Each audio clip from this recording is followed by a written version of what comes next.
aquele movimento de segurar no maxilar, né?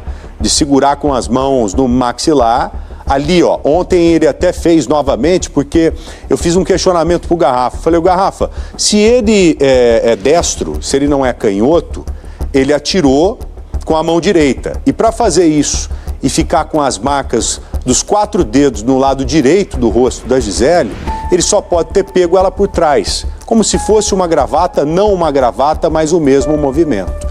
E aqui, ó, você vê exatamente a angulação da entrada do tiro. A angulação que o tiro ali entrou no crânio da Gisele, ali bem na parte da têmpora. Aqui eu estou revivendo absolutamente tudo que o Lucas Martins mostrou pra gente nos outros dias. Então veja, o Marcelo conseguiu esse material que está mostrando tudo que o Lucas Martins mostrou aqui pra gente, baseado nos laudos. Essas reconstituições, elas são assim imprescindíveis, ainda mais com essa tecnologia que há hoje. Essa tecnologia, ela é algo assim surpreendente. Olha aqui, agora um pouco mais afastado. Aqui, ó, veja que é uma área relativamente pequena, e aqui o perito, ele vai puxando e olhando e entendendo, até a ponto de saber, puxa vida, com essa empunhadura, com o tiro sendo disparado na têmpora, ela só poderia cair de uma forma. Ela poderia cair na posição tal, aquela posição que nós vimos na foto, aquela em que a arma ela é colocada sobre a coxa, que foi a primeira contestação clara mesmo do assunto. Os peritos vêm, batem ali com a reconstituição e falam, pô, isso aqui não é possível. Exclusivo. Laudos dos peritos da Polícia Científica de São Paulo concluíram que o tenente-coronel Geraldo Leite Rosa Neto teve relação sexual com a policial militar Gisele Alves Santana pouco antes dela morrer. A prisão preventiva dele por feminicídio e fraude processual foi pedida ao Ministério Público. Em entrevista exclusiva à nossa reportagem, o policial militar, que não vamos identificar, relata que Geraldo Leite Rosa Neto era conhecido pelo comportamento egocêntrico e por usar a posição de comando como forma de controle. Tanto que tinha uma situação lá de um possível caso extraconjugal, o coronel Neto com uma policial de lá, que ela se valia da situação que ela estava se envolvendo com ele. Ela pedia folgas e os sargentos, os oficiais... Segundo esse relato, a patente não era apenas um posto, mas uma ferramenta de pressão. É aquela coisa, né? Olha como que eu mando. A conclusão da Polícia Civil é que o tenente-coronel Geraldo Leite Rosa Neto, de 53 anos, matou a mulher, a soldado Gisele Alves Santana, e alterou a cena do crime. O oficial da PM foi indiciado por feminicídio e fraude processual. No início da noite, a Corregedoria da PM também pediu a prisão preventiva do tenente-coronel à Justiça Militar. O resultado é fruto do trabalho da Polícia Científica, que colocou em xeque a versão apresentada pelo tenente-coronel. Um dos pontos mais sensíveis envolve os relacionamentos extraconjugais. De acordo com o policial, os envolvimentos eram frequentes. E a fama dele acabou chegando para nós justamente que ele era uma pessoa nesse sentido, né? Então a gente acabava se precavendo justamente porque trabalhando, se assegurando da melhor forma possível para evitar. Documentos apresentados pela defesa da família de Gisele Alves Santana mostram que esses episódios se repetem ao longo dos anos. São boletins de ocorrência registrados entre 2009 e 2022, em que 2 ex-companheiras relatam perseguição, ameaças e controle. O autor mantém vigilância sobre a vítima, impedindo que ela se relacione com outras pessoas, ameaçando inclusive de morte. Gisele foi encontrada morta no dia 18 de fevereiro com um tiro na cabeça dentro do apartamento do casal, no centro de São Paulo.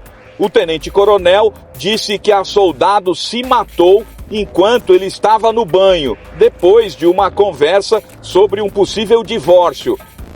A soldado teria usado a arma do marido. A primeira farsa descoberta pelos peritos é desmontada pela posição do corpo de Gisele quando os bombeiros chegaram. Ela estava caída no chão da sala, entre o móvel da TV e um sofá. A posição das pernas e dos pés, um deles embaixo do móvel.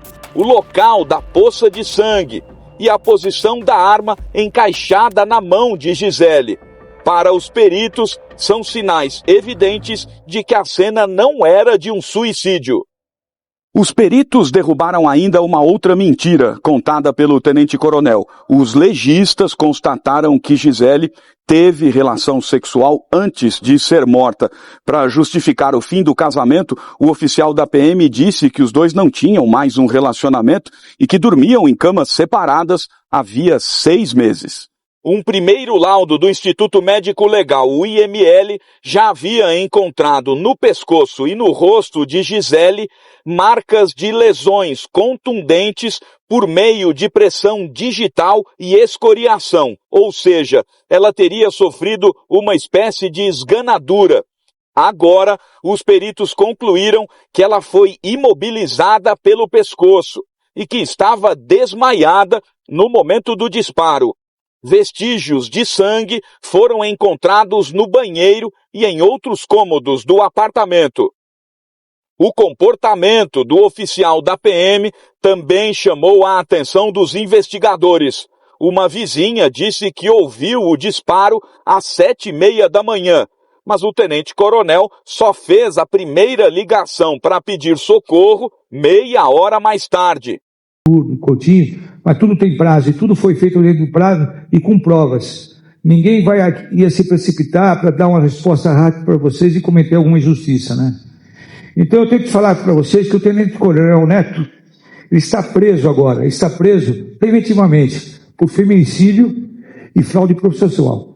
Ele está agora a caminho do 8º DP para ser ouvido.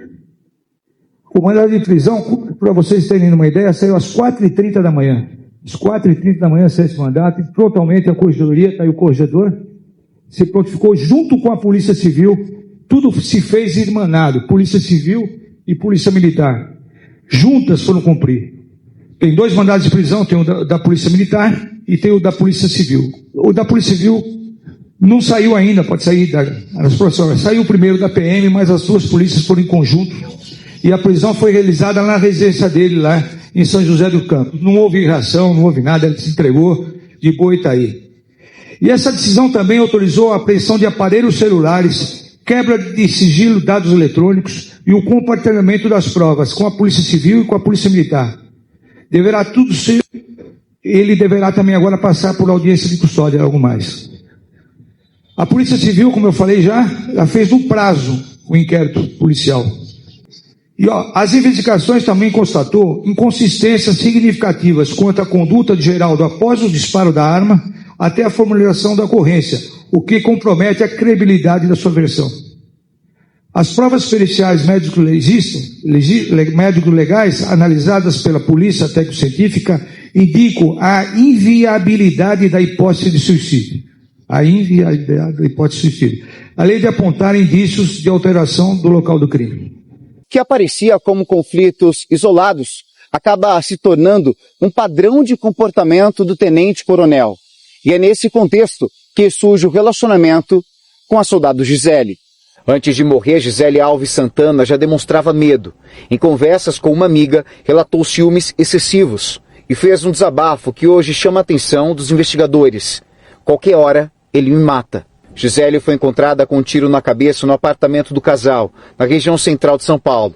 A morte chegou a ser registrada inicialmente como suicídio, mas com o avanço do trabalho da perícia, o caso passou à morte suspeita. Com a prisão de Geraldo Leite Rosa Neto, a família de Gisele agora espera que tudo seja esclarecido de vez e que a justiça seja feita. A gente tem que esperar o que é a justiça, né? O processo, agradecer muito a Polícia Civil, né? Tudo, né? Em busca de justiça, a família de Gisele fez vir à tona a perseguição que ela sofria no casamento. Em uma mensagem a uma amiga, ela disse textualmente: "Tem que controlar os ciúmes dele. Qualquer hora, me mata." coloquei no lugar desse pai, né? Eu sou pai de menina, crio minha filha com muito carinho, com muito amor. Aí ela casa e um homem igual esse daí escreve: lugar de mulher é em casa e não na rua procurando assunto, como se fosse dono. Homem nenhum é dono da mulher, mas infelizmente isso é muito comum. Como está escrito aí, ó, ela ainda fala: você quer mudar, mas você fica pior ainda. Tem muito homem que acha que é dono da mulher. A mulher não pode ter amigo, não pode seguir ninguém na rede social. Se receber uma curtida de algum amigo, vira um caos. Não pode usar um batom, não pode usar perfume como ela mesmo não podia, tinha que esconder no armário do quartel. Ou seja, um absurdo atrás de absurdo, Dani. Mas agora parece que a justiça está sendo feita, porque o local deste coronel é na cadeia mesmo. É lá que ele tem que esperar esse julgamento, porque está muito claro o que aconteceu. E os laudos da polícia científica só comprovam isso, que não foi suicídio. Vamos aguardar o desenrolar dessa história, Dani. Mas o lugar dele é na cadeia, Dani. Bom, obviamente, essa demonstração da imparcialidade de como é tratado o serviço policial, de como é feito o trabalho da Polícia Militar e da Polícia Civil. Independente do autor ser um tenente-coronel, dele ser ou qualquer outra posto ou graduação, ou qualquer outra profissão, o mesmo tratamento é ser dado para esse caso. A nossa intenção é a promoção da justiça, é a busca incessante da verdade real. E é isso que aconteceu nesse caso. Obviamente, a Polícia Militar está imaculada disso, que um dos seus integrantes está preso hoje, preso preventivamente acusado de feminicídio. Mas a gente corta na própria carne para demonstrar que não há diferenciações quanto ao autor, principalmente em delitos como esses voltados à violência contra a mulher. Então a gente não tem motivo de orgulho para a gente isso, mas é o cumprimento do dever, e o nosso dever vem em primeiro lugar. Pode ter certeza disso. Lugar de mulher é em casa, cuidando do marido e não na rua caçando assunto. Isso é coisa de mulher solteira à procura de macho. Esse discurso é muito familiar nos dias atuais, porque tem um monte de gente, de homem na internet ganhando dinheiro, engajamento e like exatamente com esse discurso aqui. Delegado Palumbo, o que você acha dessa onda de red pill, desses homens que ficam dizendo como é que a mulher tem que se comportar? Um bando de imbecil que não tem o que fazer, né? Não tem mãe, vocês não têm mãe, não? Não tem uma irmã, vocês gostariam que alguém falasse isso pra sua mãe, pra sua irmã, pra sua tia? Eu me revolto com esse tipo de situação, viu? O lugar de mulher é onde ela quiser. Se ela quiser ser policial militar, se ela quiser ser médica, bombeiro, não quiser ser nada, é problema dela. Mas esse tipo de homem aí, Dani, só afasta as mulheres, só afasta. Porque se você der carinho, se você der amor, se você der atenção, a mulher pode ficar na rua que ela não vai fazer nada contra você. Mas é a insegurança desses homens, né, que são narcisistas, que acabam culpando a mulher. Tudo que ele não consegue, ele coloca na culpa na mulher. Ela que queria separar. Eu sou um bonzão, eu sou um gostosão. Ela que queria... Mentira! Mentira! Vocês são um bando de homem frouxo que não consegue ter uma mulher e não consegue segurar. Aí quer amarrar em casa como se fosse dono. Infelizmente essa história acabou de maneira trágica, Dani. Eu lamento muito mesmo, Dani. Se usava da máquina para se beneficiar em algumas coisas, como por exemplo, né, ele se fazia valer muito, né? Fazia as transferências policiais, que inclusive tem alguns casos lá que foram denúncias anônimas, que foram investigações que estavam ocorrendo lá na região, coisas que ele vinha fazendo, né? Foi fazendo ao longo do ano passado todo, né? Chegou pra nós lá, né, que ele foi tirado lá do batalhão de Pirituba com a premissa aí de proteger ele das denúncias que estavam ocorrendo contra ele, né? Tanto que tinha uma situação lá de um possível caso extraconjugal do Coronel Neto com uma policial de lá, que ela se valia da situação que ela estava se envolvendo com ele, ela pedia folgas e os sargentos, os oficiais da companhia dela lá, quando negavam, eram transferidos. Tanto que ele fez várias transferências de policiais já do batalhão lá de Pirituba, realmente com essa marca, né, com essa pecha, tratando todos como se fossem policiais ruins, mas muito pelo contrário, né? Não são policiais ruins, são bons policiais, mas que acabavam sofrendo aí as represálias por conta justamente dele, do posto dele, né? Então... A prisão do tenente-coronel mostra o comprometimento das instituições públicas, as três polícias da Secretaria de Segurança trabalhando em conjunto para um fim comum. E através das técnicas utilizadas, do profissionalismo dos envolvidos, trabalhando em conjunto desde o dia 18, desde o dia que ocorreu o crime, nós tivemos um desfecho técnico importante e uma resposta para a sociedade, como o Coronel Coutinho falou, poderia ser qualquer autor. Infelizmente foi um policial e ele teve, aliás, os policiais têm uma camada a mais de controle, né? Nós temos as nossas corregedorias, temos o controle externo do Ministério Público, então nós temos uma camada a mais, o que é bom também para a sociedade. E nós mostramos que com esse trabalho conjunto das polícias, militar, civil e técnico-científica, a gente conseguiu dar uma resposta rápida para a sociedade. Olha o que ela diz. Não dá para entender. Você pediu para eu não ir embora, eu fico e você continua igual, até pior, com o seu tratamento, falando coisas para me humilhar e para me provocar. Aqui nós temos uma imagem clara de uma pessoa que quer sair de um relacionamento e é muito importante a gente trazer isso aqui, porque quantas mulheres vivem a mesma coisa? Isso aqui, gente, se chama roleta russa. Por quê? Eu vou mudar, eu vou ser diferente, não sai não, volta, não vamos terminar. Aí a pessoa acredita, aí ela insiste, aí ele continua sendo agressivo. Por que que ele continua? Olha a mensagem. Se você quer separar, vamos separar. Mas se você continuar, vai ter que mudar o seu comportamento estúpido, ignorante, intolerante e sem escrúpulos. Estou deixando bem claro para você que não vou aguentar muito tempo esse comportamento babaca. Delegado Palumba, ela está deixando claro que ela vivia um relacionamento abusivo. Né? É uma prova certeira, clara como a luz solar, que ela vivia num relacionamento abusivo. Era ela que queria separar. Ficou bem claro nessa mensagem passada ao tenente-coronel. Ela queria ir embora. Ele estava insistindo para ela ficar. Ela deu uma chance. Ele não mudou nada. Ficou ainda pior. Ou seja, Dani, claramente é um relacionamento abusivo, Dani. O que de fato ficou comprovado é toda uma violência moral dele com ela, né? Ele ficava ali todo o tempo controlando a vida dela, ela não podia usar perfume, ela não podia usar batom, ela não podia usar salto alto, ela não podia usar roupa de academia se não estivesse com ele, enfim, ele controlava as redes sociais dela, ou seja, uma violência moral e psicológica muito forte em cima dessa moça. Há uma semana, ela liga pro pai dela e pede, me tira daqui porque eu não aguento mais. Ela tem ali uma filhinha, né, de 7 anos, de um relacionamento anterior, no qual ele desqualifica o tempo todo o ex-marido, dizendo que ele era uma pessoa que usava alguma droga, então um drogadito, um alcoólatra, assim, usando palavras bastante pejorativas em relação a esse homem. Vale até, né, acho que um momento de reflexão para que a gente também dê espaço para que esse ex-marido, que é o pai da menina, possa falar também. Então, quando a gente olha todo o caminhar desse começo da investigação, e vai ter uma parte de pericial muito interessante que a Alessandra pode explicar, mas quem controla a narrativa do começo ao fim é ele. Então, o que acontece? Ele vai ligar às 7h58, a primeira ligação para o Copom, que as pessoas entendam, o Copom é a central de atendimento da Polícia Militar. Todas as ligações para o Copom são gravadas, elas ficam gravadas e armazenadas, porque elas, inclusive, também podem fazer parte, né, de processos. Então, a gente tem a ligação ali do caso da Isabela Nardoni, que é o síndico que vai fazer a primeira ligação. Então, aquilo vai fechar ali, né, todo um espaço de tempo, da hora que ele desliga o carro para a primeira ligação. Olha a importância dessas ligações. E essa ligação, ele vai se identificar, dizendo quem ele é, e vai falar que ouviu um tiro e que a mulher teria atirado contra a cabeça. Só que tem um dado importante aí. A vizinha vai escutar um disparo às 7h28. Aí a gente tem uma janela temporal aí de mais ou menos uma meia hora e ela não é explicada. E aí a importância de você aprender, né, eletrônicos como celular para saber. Esse marido ligou para alguém? Ligou para outras pessoas antes de ligar para o Copom? O Copom vai chegar, né, para fazer, vai despachar as viaturas e vai chegar também os socorristas, corpo de bombeiros, tudo isso vai para o local aonde essa moça estava. E a primeira coisa que eles vão identificar é que ela não está morta, ela ainda tinha vida. Então ela é levada imediatamente para o Hospital das Clínicas e ela entra, infelizmente, em óbito meio-dia, mais ou menos meio-dia e 4, ou seja, ela passa ainda ali 4 horas em atendimento hospitalar e pelo relato da vizinha, ela toma esse tiro, é dado às 7h28.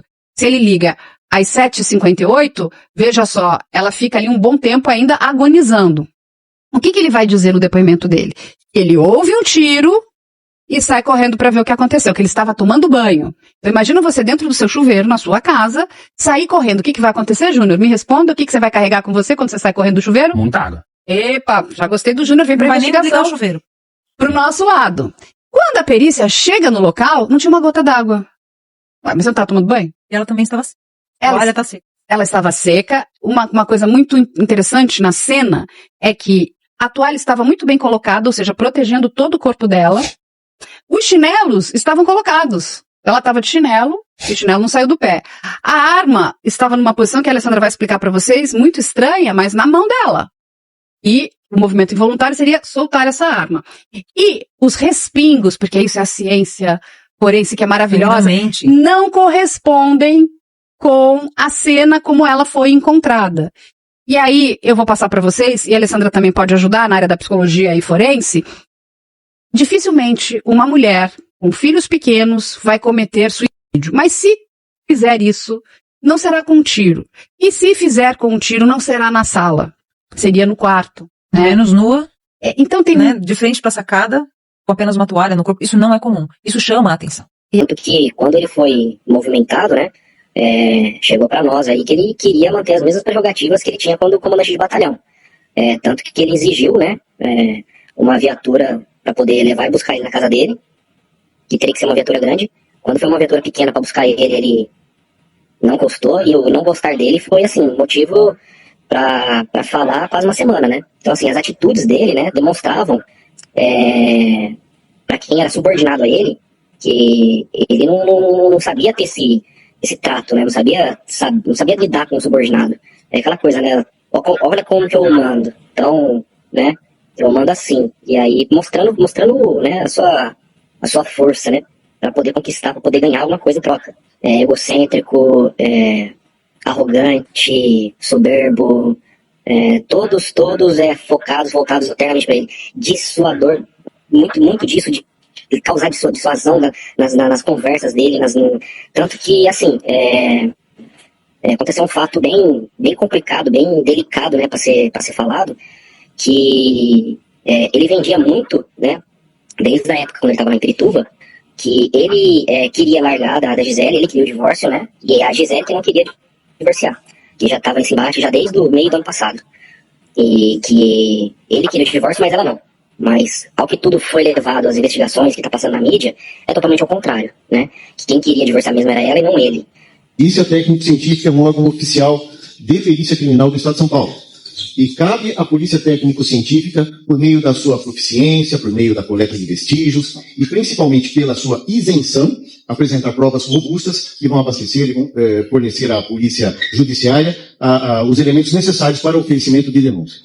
De fato, ele saísse impune desse crime. Preferiu se juntar todas as provas para que não deixasse dúvidas depois, ou mais por conta do respeito ao cargo dele? O corregedor pode falar, por favor. Bom dia a todos.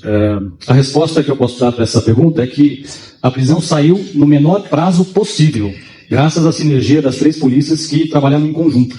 Foram provas produzidas pela Polícia Civil, foram provas produzidas pela Polícia Militar, pela Polícia Técnico-Científica. Então eu posso garantir que esse foi o menor prazo possível para que a prisão fosse decretada com provas robustas capazes de subsidiar o Ministério Público a oferecer a denúncia. Então o prazo não foi demorado, na verdade o prazo foi o ideal.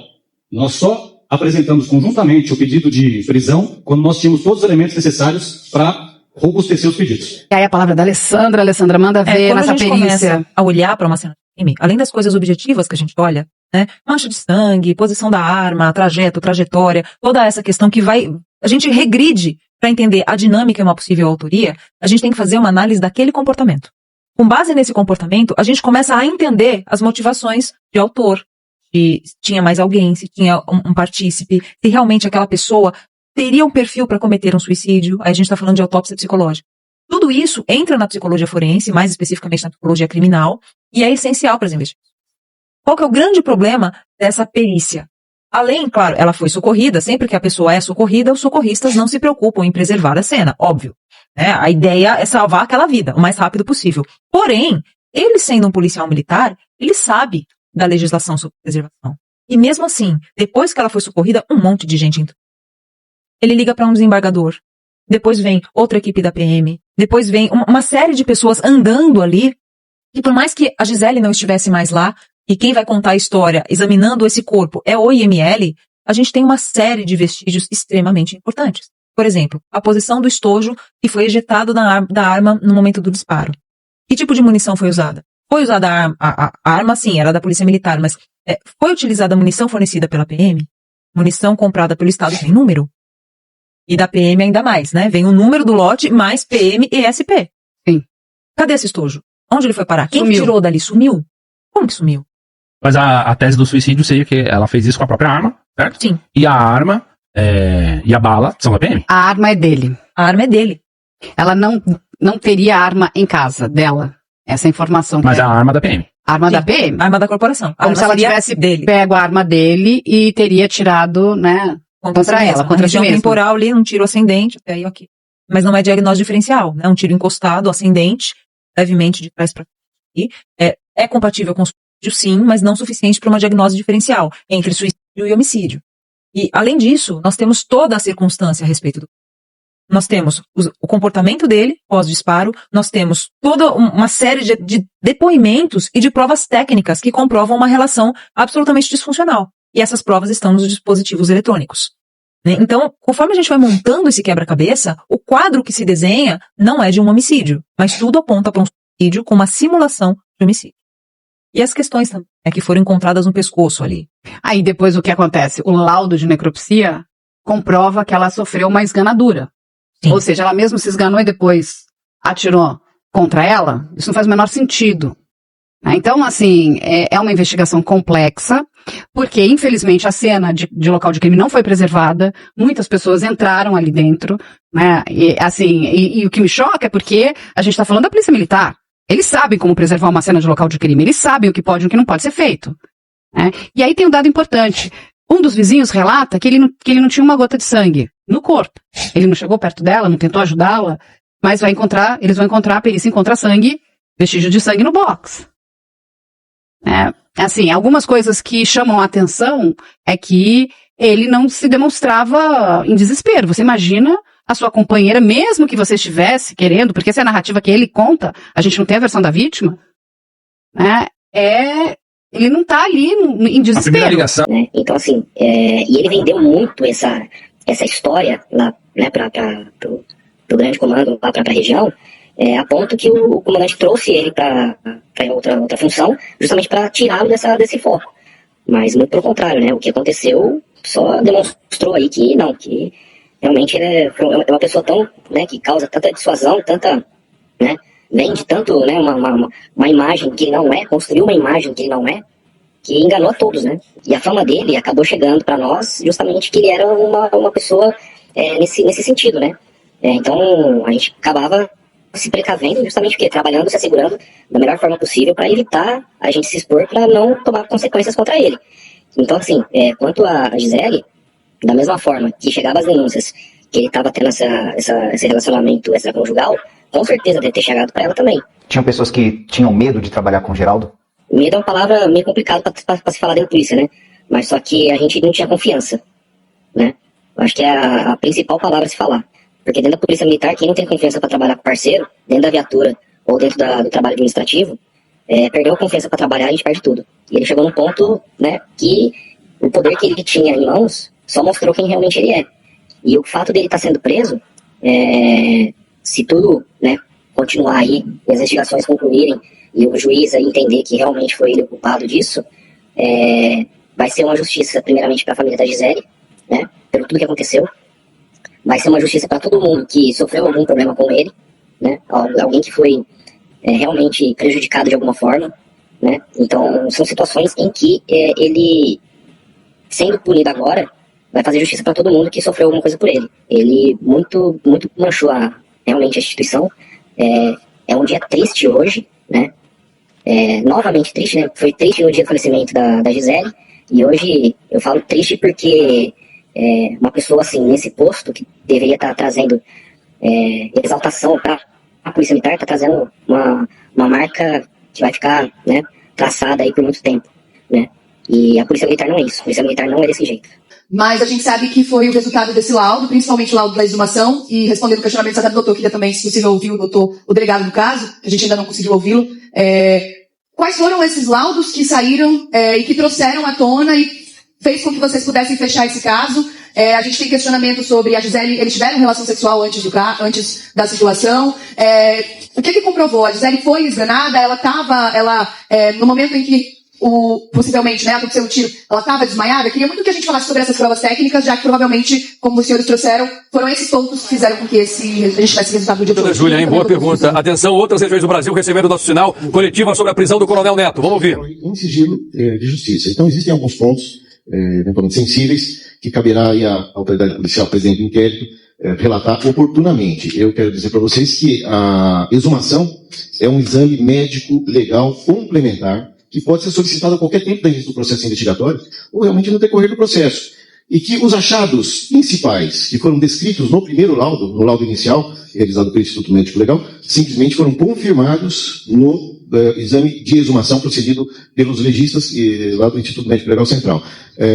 Foram procedidas algumas coletas adicionais, porque durante o processo de investigação podem surgir alguns questionamentos, alguns quesitos, e alguns quesitos formulados pela autoridade policial necessariamente deveriam ser respondidos com a segunda análise do cadáver e com a coleta complementar de alguns vestígios. Mas todos os achados da exumação confirmaram o laudo que foi inicialmente realizado pelo Instituto Médico Legal. Posso dizer que em alguns exames complementares, por exemplo, não havia nenhum efeito de entorpecente ou de bebida alcoólica, que é um dado que já consta do laudo.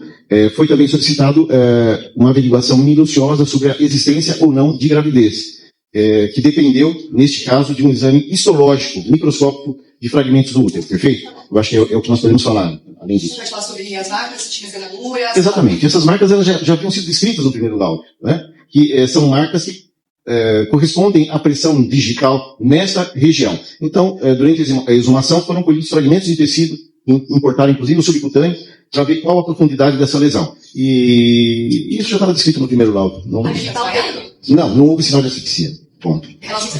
Não posso abrir mais um detalhe sobre isso. Tá? Acho legal do caso falar. Isso. Só a digital dele. É dele? A digital é dele encontrada no pescoço dela. Examinou na região cervical? Não, esse exame de digital ele não é colhido no tecido cutâneo, não é, doutor Ortega? Não. Eles não conseguem colher digital embaixo da pele. A perícia, não havia corpo no local quando do primeiro exame. Então a perícia não teve a oportunidade de proceder qualquer exame no corpo. A perícia é do Instituto Criminalístico, tá? Obviamente o Instituto Médico Legal faz os exames. Eles disseram que quando a perícia chegou, o corpo já tinha sido levado. O corpo não, porque ela estava viva. Então, como ela foi levada pro hospital, porque ela ainda estava viva, a perícia não pôde coletar nenhuma digital no corpo dela naquele momento. Então, mostra ele falando primeiro, como você falou, com o Copom da polícia, né? Isso é a informação que a gente tem. A gente agora precisa da extração de Celebrecht para saber se ele ligou primeiro pro Copom ou se ligou para alguém antes. Não, então, aqui tem 30 minutos? A gente tem divulgado a primeira ligação no Copom. Depois, ele liga pedindo socorro, né? Falando justamente olha, minha esposa tá aqui, pelo amor de Deus.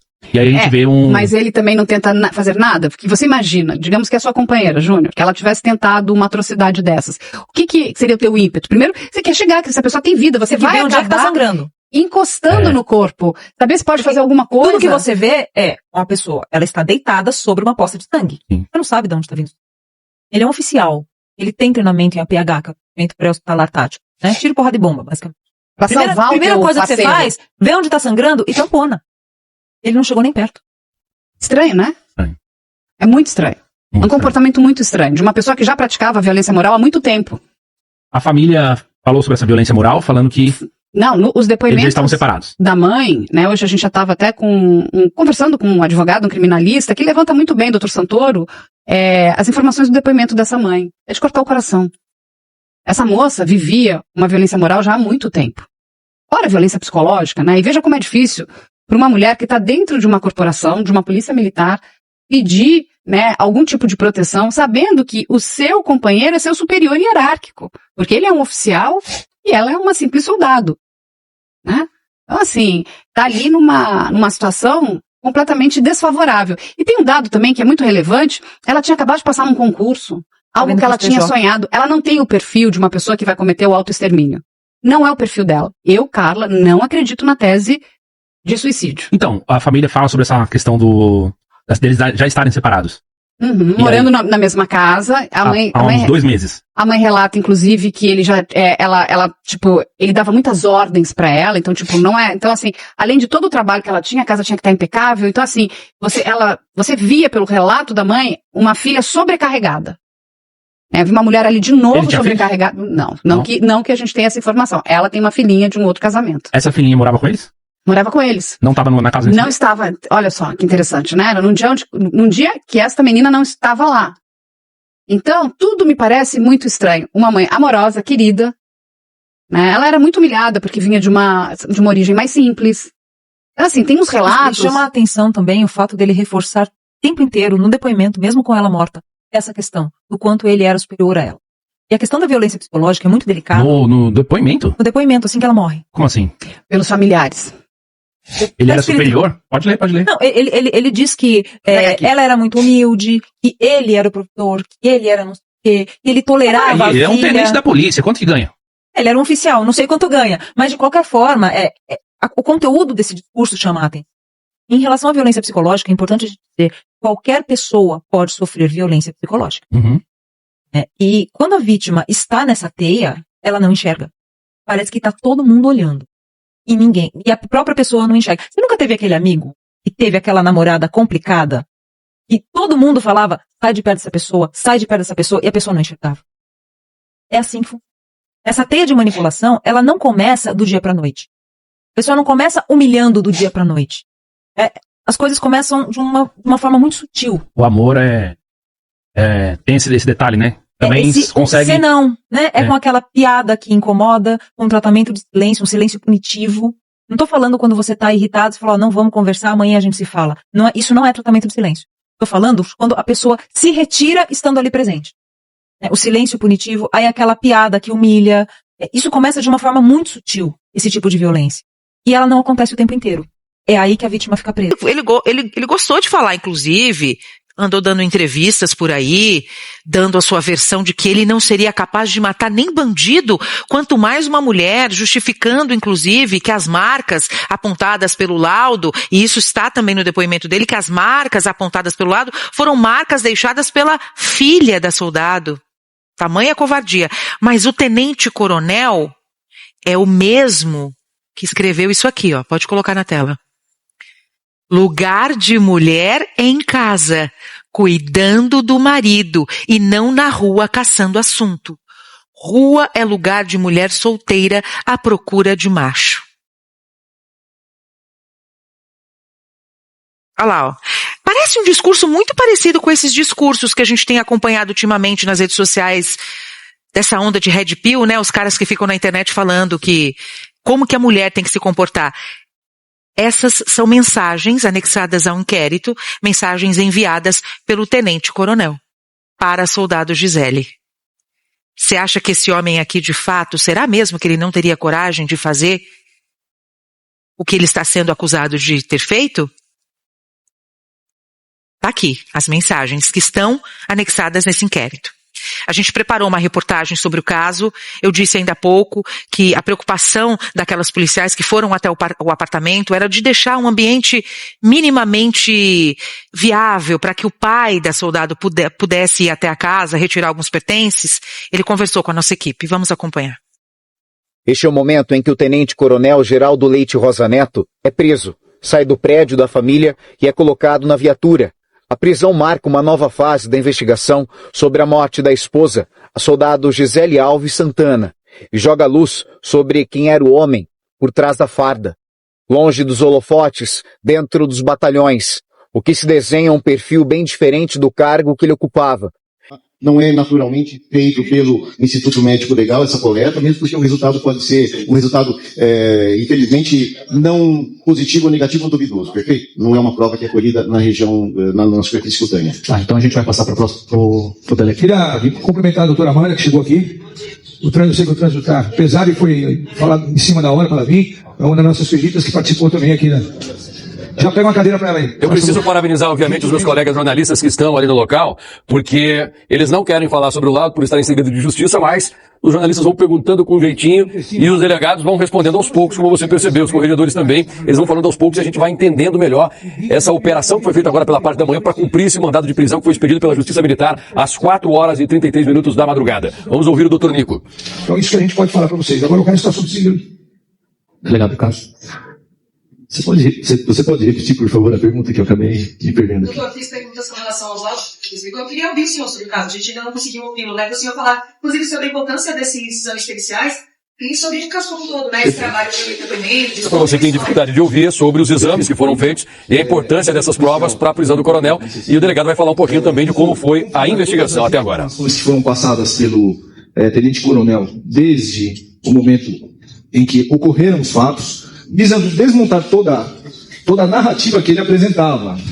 Então, tudo que os senhores foram inicialmente mencionando sobre divergência de horário, o comportamento, a parte comportamental que ele alegava que seria a vítima, a pessoa ciumenta da história, tudo isso foi sendo apurado de uma forma técnica, sendo procedida a análise de todos os telefones celulares, oitiva de testemunhas, coleta de informações junto à Corregedoria da Polícia Militar, o trabalho conjunto com as perícias, tanto a perícia, o Instituto de Criminalística e o Instituto Médico Legal, esse trabalho sincronizado que foi montando esse quebra-cabeça que muito complexo,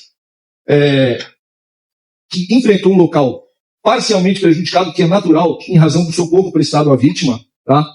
Então a gente partiu além dessas análises subjetivas para as análises técnicas que foram colhidas maravilhosamente pelo pessoal da Superintendência Técnico-Científica, tá? Então, hoje a gente pode concluir, juntamente com a Polícia Militar e com a Superintendência, que a hipótese de suicídio está afastada e que a gente tem indícios contundentes que ele fez a adulteração do local. É o que a gente pode falar que levou ao pedido da prisão do mesmo. Não está algemado, ó. É bom deixar bem claro que ele não está algemado e ali ele está sendo acompanhado tanto pela Polícia Civil como também pela Polícia Militar. Tudo isso vamos mostrando agora com detalhes que saindo aí, ó. Preso nesse exato momento, o Brasil inteiro vai acompanhando aqui ao vivo dentro do nosso Primeiro Impacto. Agora nós vamos, claro, trazendo informações a todo momento para vocês, porque o nosso querido Vini Júnior está ao vivo e tem mais detalhes. É isso, Vini Júnior? É isso mesmo, Marcão, vou explicar para todo mundo o seguinte, existem 2 pedidos de prisão preventiva, um por parte, então, da Corregedoria da Polícia Militar e o outro por parte da Polícia Civil. O que aconteceu exatamente aqui agora, pela imensa presença da Corregedoria da Polícia Militar? A Polícia Militar fez o pedido pela prisão dele à Justiça Militar, que concedeu ontem mesmo, por volta das 6:30 da tarde, concedeu então a prisão preventiva do militar. A mulher não teria coragem de tirar a própria vida, a polícia começa a desvendar como fato. Realmente ela não se matou. E isso foi utilizado no nosso laudo como confronto todo o restante da dinâmica deduzida. São marcas recentes, então a gente pode dizer a respeito de retenticidade. Para saber sobre o autor das marcas, são necessários exames complementares a partir da análise desse vestígio. Então, por hora, a gente não consegue dizer quem fez, mas foram feitas por uma segunda pessoa, obviamente, não por ela. Tá. Próxima pergunta, da Ariane Rolim, do SBT. Porque o Coronel Neto pro Cabrini falou que talvez as marcas tivessem sido feitas pela própria Gisele. E a delegada está dizendo que não. E o coronel, ele falou pra mim que as marcas foram feitas pela filha da Gisele. Quer dizer, ele deu respostas diferentes, né? Primeiro, pra mim, ele fala que foi com a filhinha. Depois, pro Cabrini, ele fala que foi pela própria Gisele. E a delegada tá dizendo, não foi pela Gisele, não foi pela menina. Foi por uma terceira pessoa que eu não tenho como provar. O que a delegada diz? Eu não tenho como dizer que é o coronel, mas estavam apenas eles dois dentro daquela casa. Então, se conclui que sim. Olha o que a mãe vai falar, né? Narra que sua filha Gisele mantinha relacionamento amoroso com Geraldo há cerca de 3 anos, sendo que quando começaram a relacionar-se, Gisele comentava sobre o namoro com felicidade. No entanto, após 1 ano de relacionamento, Gisele passou a queixar-se para a depoente sobre a agressividade de Geraldo. Dizia que tudo tinha que ser do jeito de Geraldo, que sofria agressões psicológicas com muita frequência. Como, por exemplo, proibição de usar salto alto, batom e perfumes. Gisele não podia nem ir ao banheiro sozinha. Ela chegou a contar à mãe que Geraldo dizia que se ela passasse perfume, os homens iriam atrás dela pelo cheiro. Em casa, ele dizia que quem pagava as contas era ele, e por isso ele que mandava. Relata que Após poucos meses de relacionamento, já passaram a morar juntos, período em que Gisele ainda não havia se queixado sobre Geraldo. Já moravam juntos quando Gisele passou a sofrer referidas agressões psicológicas. Narra que há cerca de 1 ano, as brigas se intensificaram muito após o casamento. Gisele se afastou da família e a depoente sentiu-se que o afastamento foi ocasionado por Geraldo demonstrar que não gostava de partilhar momentos com a família da esposa. Tampouco autorizava que ela os visitasse com frequência. Encontrava com a filha apenas na companhia de Geraldo e da filha de Gisele, sua neta. Encontros só com a filha eram raros. Informa que não tinha conversa com ele. Nossa conversa era só essa: bom dia e boa noite. Informa que cortou relações com o genro após um episódio em que Geraldo humilhou Gisele na casa da depoente. Nessa oportunidade, o casal chegou brigado e, em determinado momento, Geraldo exaltou-se e passou a gritar que quem mandava era ele. Quem banca tudo é o papai, fazendo gestos agressivos e batendo no bolso. Nesta ocasião, a depoente disse a Geraldo que sua filha não precisava passar por tanta humilhação, tendo inclusive entregado um pacote de arroz e um de feijão para sua filha levar embora consigo. Então ele agora foi preso e vai ser encaminhado então para fazer exame de corpo de delito e em seguida vai passar então por outros exames até que será levado ao presídio Romão Gomes. Lá no presídio, eles vão então informar a Polícia Civil, que já está presente aqui, então eles estão cientes de tudo que está acontecendo aqui, dessa prisão, até que a Justiça então conceda o outro mandado de prisão preventiva, que é aquele então que foi pedido solicitado pela Polícia Civil. Então esse mandado de prisão que foi cumprido agora é da Corregedoria da Polícia Militar e também da Corregedoria tá aqui presente. A gente pode observar que tem muito morador aqui, Marcão, estão meio que revoltados com essa situação toda. Eu estava comentando com você sobre isso, olha, a viatura tá saindo agora, viu, Marcão? É a viatura de número 6.000, ele está então dentro no banco de trás desta viatura. Vamos acompanhando. Ele tá com uma camisa de frio, blusa preta ali, a gente consegue ouvir. Vamos acompanhando, Vini. Entra no carro e segue a viatura da polícia. Entra no carro e segue a viatura da polícia, segue a viatura da Corregedoria. São muitos repórteres agora. O nosso Motolink tá lá, Maricota. Nossas equipes estão lá, então vamos pro carro agora. Vamos acompanhando nesse exato momento a Corregedoria da Polícia Militar, Polícia Civil também no local. Tá ali ele preso, ó. Tá aí o Tenente Coronel preso, acusado pela morte da PM Gisele. Você ainda é inocente? Ó o Vinícius tentando falar ali com eles. Vambora, Vinícius, entra no carro e segue a viatura, porque programa ao vivo é assim, hein? Programa ao vivo é assim, ó. É assim que o povo gosta. É assim que nós vamos mostrando as principais informações. Nosso cinegrafista pode correr pro carro, porque nós vamos acompanhando agora. Olha o momento em que o nosso brilhante cinegrafista pega a cara do policial, do Tenente Coronel, dentro da viatura, sendo levado agora pelas equipes da Corregedoria da Polícia Militar. O cinegrafista é o Adriano Tadeu e o nosso programa vai trazendo tudo ao vivo, ó. Vambora, porque nós já vamos acompanhando. Vambora. Vamos acompanhando agora as viaturas da polícia.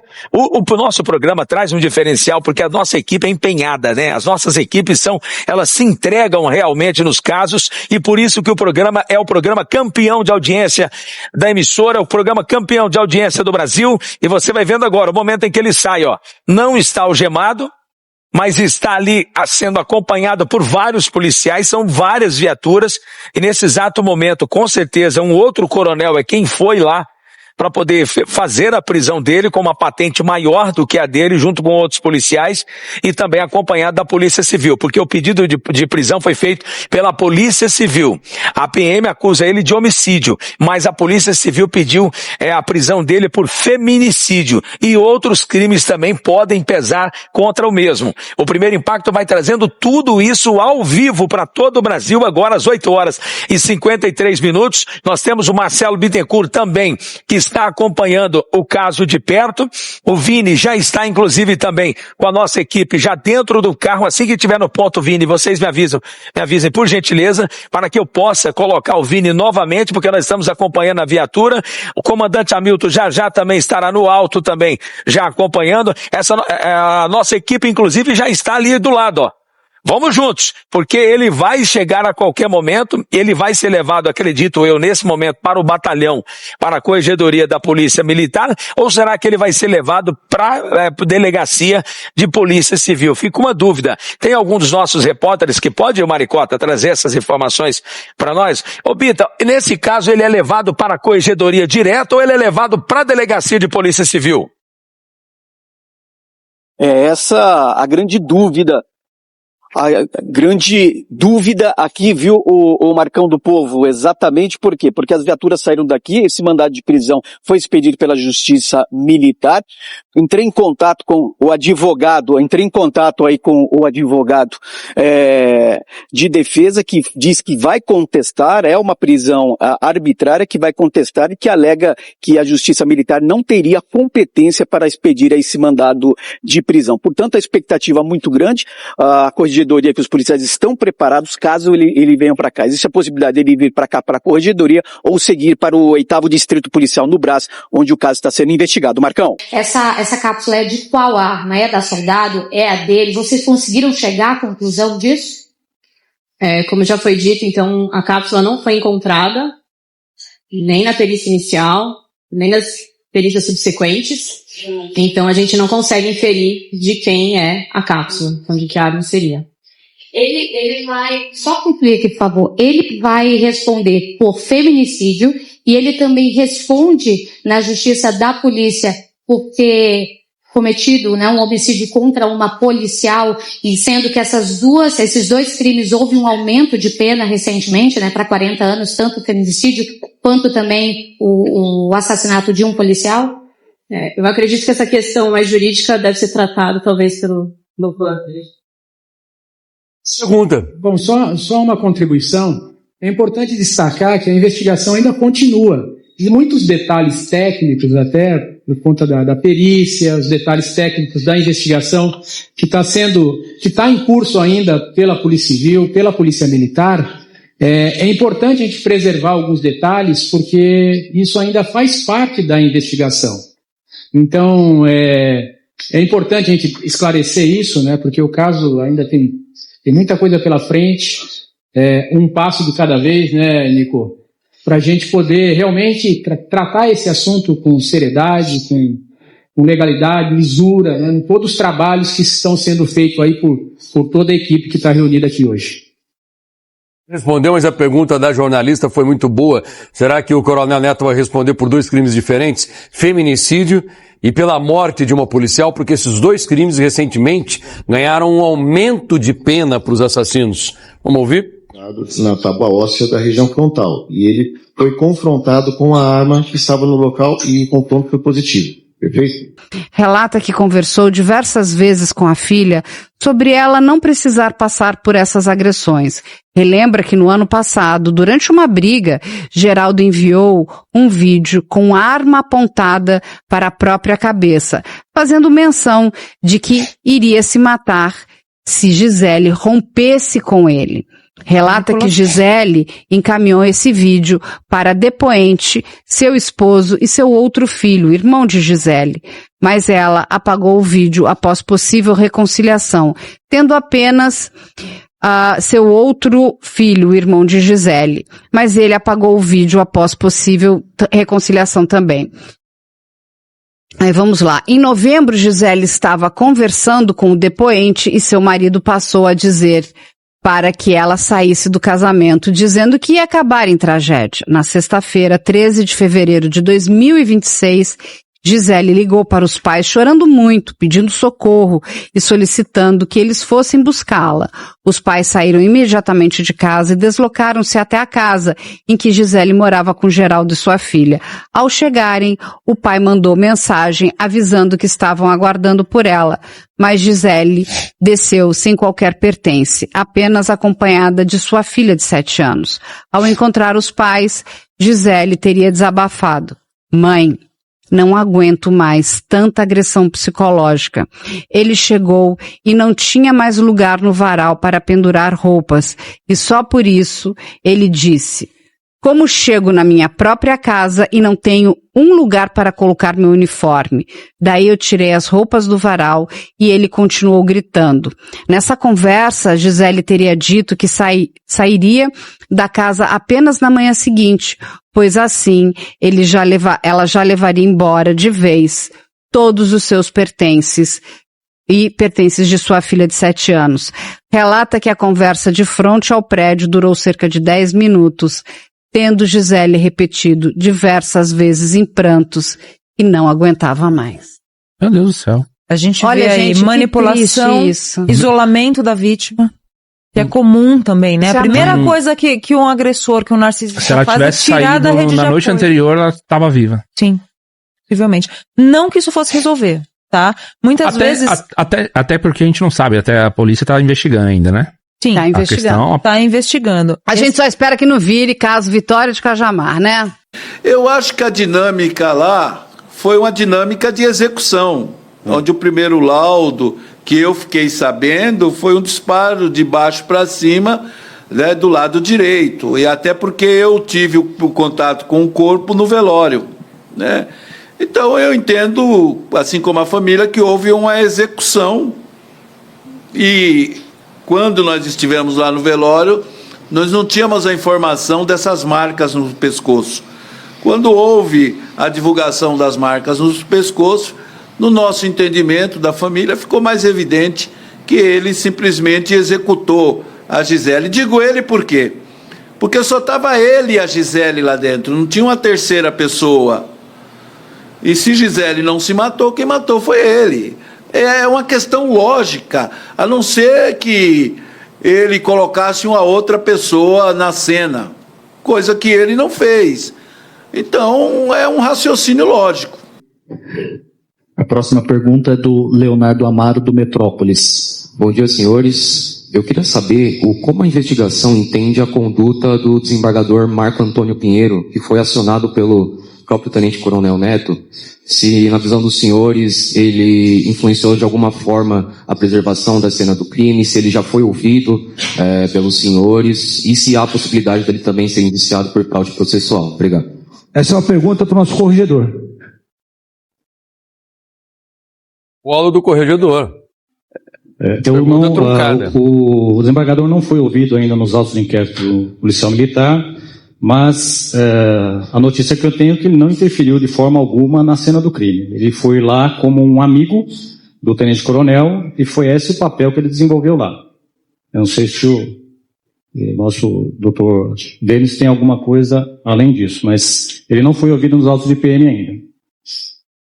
Ele não foi ouvido e o corregedor já entendeu que ele não tem participação nenhuma, mesmo sem ter sido ouvido. O delegado não quis falar a respeito. Se acha que estiveram para fazer essa limpeza, o fizeram por uma questão de humanidade. No primeiro momento, a notícia que se tinha era de um suicídio. A perícia já tinha passado e liberado o local do crime. Então, não havia empecilho legal e técnico para que não fosse feita a limpeza. Tá? Em momento algum, essa limpeza foi feita no sentido de suprimir qualquer tipo de prova. Olá. Só para complementar em relação à conduta do desembargador, ele foi ouvido, sim, ele prestou os esclarecimentos, conforme o coronel Assaca já falou, ele foi na condição de amigo e analisada todas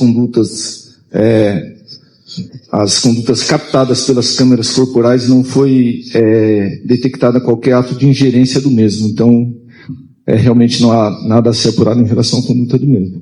O corregedor da Polícia Militar respondeu que lá na Polícia Militar ele não tinha sido ouvido, mas eles tinham chegado à conclusão de que o desembargador não teve participação na modificação da cena do crime. Já o delegado disse o seguinte, porque são investigações diferentes. Bom, a Corregedoria não ouviu, mas nós da Polícia Civil ouvimos e chegamos à conclusão técnica de que ele não participou dessa modificação da cena do crime, porque ele chegou depois, eles pegaram as câmeras corporais e perceberam que ele não modificou, não ajudou, não aconselhou o coronel a modificar a cena do crime. É o que acabou de falar o delegado que investigou o caso.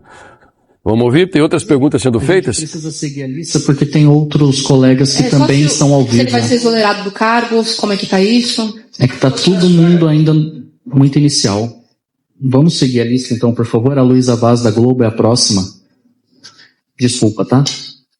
Bom dia. Voltando à presença das policiais femininas logo depois do crime para a limpeza do local, o local não estava isolado?